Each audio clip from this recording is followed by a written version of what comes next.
आर्जिकल अस्पतालमा महिला डाक्टरलाई बलात्कार अनि यसपछि हत्या गरेको विरोधमा इन्डियन मेडिकल एसोसिएसनको सिलगढी शाखाका सदस्यहरू पनि सिलगढीको सडकमा ओर्लिएका छन्। आज इन्डियन मेडिकल एसोसिएसनको सिलगढी शाखाले सिलगढी जिल्ला अस्पतालबाट एउटा विरोध र्याली निकालेर हाँस्मीचोक, सेवक रोड, एयरभ्यू मोड हुँदै पुनः जिल्ला अस्पताल हुँदै कञ्चनजङ्घा स्टेडियम संलग्न इलाकामा पुगेपछि समापन गर्यो। उक्त विरोध र्यालीमा विभिन्न स्वयंसेवी संगठनका सदस्यहरू पनि सामेल थिए। আমরা মনে করি যে এখন যে উনি দিয়েছে ওনাকে আমরা খুব বিশ্বাস করি, খুব শ্রদ্ধা করি আমাদের দিদিকে, কিন্তু আমরা যা ভবিষ্যতে দেখে এসেছি 5-7 দিন 10 দিন পেরিয়ে গেলে এই জিনিসটা থিতিয়ে যায়, তখন কেউ আর এটা রেসপন্সিবিলিটি নেওয়া বা কী হলো না হলো কেউ জানতে পারে না, কোনো দৃষ্টান্তমূলক কোনো শাস্তি হয় না, পুলিশ নিজের মতো কাজ করে থাকে, তাতে দুষ্কৃতীরা বেরিয়ে যায়।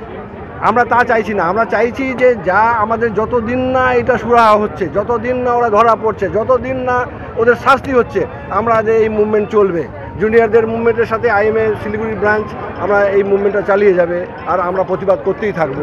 যখন কড়া হাতে প্রশাসন নিয়েছে, কিন্তু এর মধ্যে অনেক গাফলতি দেখা গেছে, অনেক ধরনের দুনুমুনু দেখা গেছে। একজন প্রশাসন একরকম কথা বলছে, আরেকজন প্রশাসন একরকম বলছে। আমাদের প্রিন্সিপাল এখানকার একরকম কথা বলছেন, পুলিশ মহলে একরকম কথা বলছে। সেই জন্য লোকেদের মধ্যে একটা ডাইলেমা তৈরি হয়েছে যে কী জিনিসটা কি, আসল ঘটনা তো কেউ জানতে পারছে না।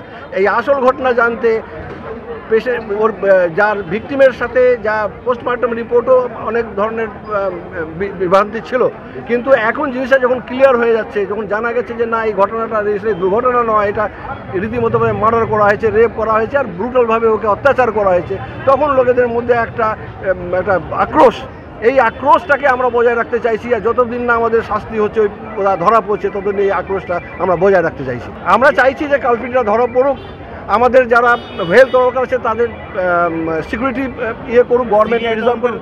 অবশ্যই সিবিআই তদন্ত না হলে কিন্তু এটা আমরা হয় তাহলে দেরি কেন হবে? কারণ একটা ব্যাপার এটা হচ্ছে, আমরা ফরেনসিকে জানি স্যার, আমরা এটা জানি যে যত দেরি হয় এভিডেন্স কিন্তু নষ্ট হয়ে যায়। ফরেনসিক এমন একটা জিনিস, আজকে প্রথম 2-3 দিনে যে এভিডেন্স থাকে, তারপরে তো এভিডেন্স আর সেভাবে থাকে না। আজকে যদি সিবিআইকে দিতেই হয় তাহলে দেরি কেন? আর সবচেয়ে বড় ব্যাপার, আমরা কিন্তু যেটা আপনারা জিজ্ঞেস করছেন আমরা কেন মিট করেছি, প্রথম কথা যে চলে গেছে, যে আমাদের ছোট বোন, সে আজকে ডিউটি করতে করতে অন ডিউটি একজন কলকাতা শহরের বুকে একজন মার্ডার রেপড হয়ে যাবে অন ডিউটি নিজের হসপিটালে, নিজের ডিপার্টমেন্টে, এটা স্বপ্নেও ভাবা যায় না। এটা শুধু ডাক্তার বলে বলছি না, কোনো সভ্য জগতে কোনো মানুষের ক্ষেত্রে এটা হওয়া সম্ভব নয়। যদি এটা হয়ে থাকে, এরকম হিনাস ক্রাইমের এগেনস্টে একটা বড় শাস্তি দরকার। We need transparent investigation. Transparent মানে যের মধ্যে কিন্তু যে কাউকে একটা স্কেপগোট করে দিলাম এরকম ব্যাপার নয়। আর আমাদের ধারণা, যতটুকু আমরা পড়েছি, জেনেছি, বিভিন্ন জায়গা থেকে জানতে পেরেছি, যে এরকম কিন্তু মাল্টিপল লোকজন ইনভলভ হতে পারে, একজনকে দিয়ে স্কেপগোট করা যাবে না। এটা সঠিক তদন্ত হোক। আর সেকেন্ড পার্ট, আমরা আজকে কেন মিট করছি, তাকে তো ফিরিয়ে আনতে পারবো না, তাকে আমরা অ্যাডিকুয়েট শাস্তি যদি দিতে পারি তাহলে তার স্মৃতিতে এটাই আমাদের একটা বড় কিছু, তার ফ্যামিলির জন্য, আমরা যারা তাকে চিনি, যারা চেনে না, ডাক্তার ফ্র্যাটার্নিটির জন্য এটা খুব ইম্পর্টেন্ট।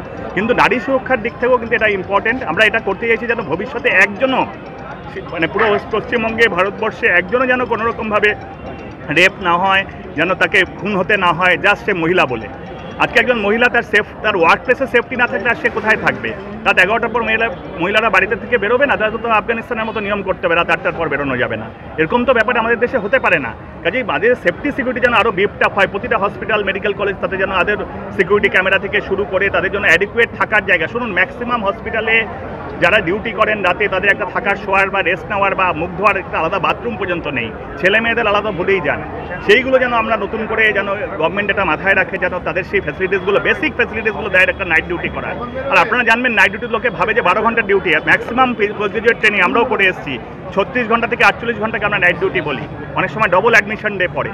এই অবস্থাতে একটা নিজস্ব বাথরুম নেই, একটা নেই, কারণ সেইগুলো যেখানে নেই সেগুলোকে যেন মেকআপ করা হয়, কীভাবে ইমপ্রুভ করা যায় সেটাও আমাদের সাজেশন, সেটা যেন গভর্নমেন্ট দেখে। আর ভবিষ্যতের জন্য যেন একজনও সিকিউরিটির অভাবে কোনো মহিলাকে যেন কাজ ছাড়তে না হয়, মহিলারা পুরুষরা সবাই যেন সমানতালে কাজ করে এগিয়ে যায়। আজকে 21st সেঞ্চুরিতে এসে এটা এই দিন দেখতে হবে। একটা সভ্য দেশের নাগরিক হিসেবে আমরা লজ্জিত। আর আমরা ডাক্তারদের এই মুহূর্তে আমরা যারা লিডারশিপে আছি শিলিগুড়ি আইএমএর থেকে, আমরা আইএমএ বেঙ্গলের সাথে আইএমএ অল ওভার ইন্ডিয়া এবং যত অ্যাসোসিয়েশন আছে তারা যে এইভাবে আমাদের জন্য সাপোর্ট করার জন্য ঝাঁপিয়ে পড়ছে, কারণ সবাই বুঝতে পারছে এই হিনাস ক্রাইমের এর কোনো একটা সুরাহা হওয়া উচিত। সুরাহার মধ্যে দুটো, একটা হলো ভবিষ্যতের সেফটি সিকিউরিটি, আর একটা হলো এই মুহূর্তে the perpetrators of the crime should be identified and punished immediately.